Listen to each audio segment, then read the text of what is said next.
My name is Virgilio G. Roel, or Roel, and I was born in Laredo, Texas on June 2nd, 1922. I'm 77 years old.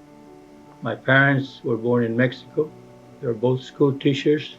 My father was also a justice of the peace in Guerrero, Mexico, but he had to leave overnight during the revolution and come back into the United States. We went into part of the Belgium, the battle of the Bulge I'm talking about, and it was very, very, very cold. You were in a trench, of course, shooting people, and but in the confusion, of course, of shooting and being shot at, some poor guy, your unit stands up, trying to look better, and then of course he gets shot because he gets his head out, and this is the first time that you see a live young man dying, and all kinds of thoughts come through your mind. My name is Laura Skinner, and I'm the eldest of 4 children of my dad, Virgilio, and mom, Emilia Roel. We lost him November of 2020, and so it's been kind of a transition. He was very proud of the fact that he was able to make his way from very modest means to quite an accomplished profession, and he valued education so much. Life was very hard. Like I said, I started working since I was 8 years old, and all the way through high school. But I think it gave me great advantage, and great more motivation for future life. Just the idea that you could really become educated and set goals and reach them.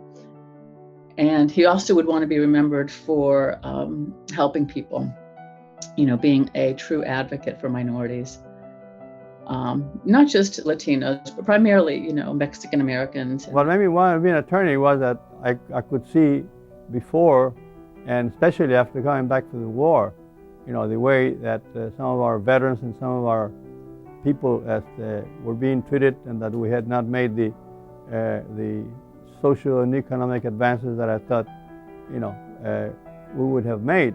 He worked as an attorney and a judge, and so he was very compassionate and based all his decisions on a sense of justice and equity all the time. They wouldn't hire a woman that had pregnant out of wedlock. And there used to be very few Mexican Americans and minorities in the higher levels. So one of the conditions that I had set with the Postmaster General before I accepted the job was that we try to recruit more minorities. Unless we do something about this, I'm going to send this case to the Department of Justice.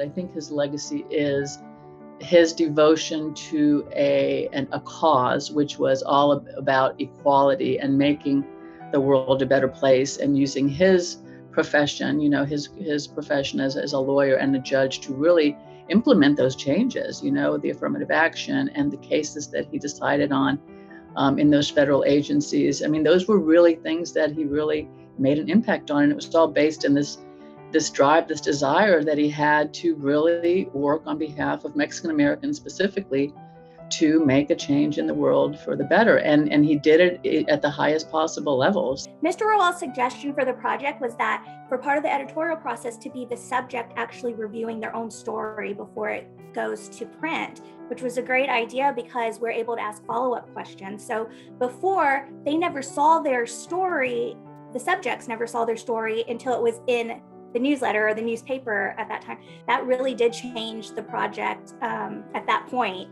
and it's been part of the process almost since the beginning because of his suggestion. If Mexican Americans and Hispanics are going to be the biggest majority in this country very soon, we have to educate our people so that we become the governors, not the governed, so we become part of the upper echelon, in education and politics and in government, treating others, equal, not necessarily turning to treat others as they used to treat us, but to treat everybody as American.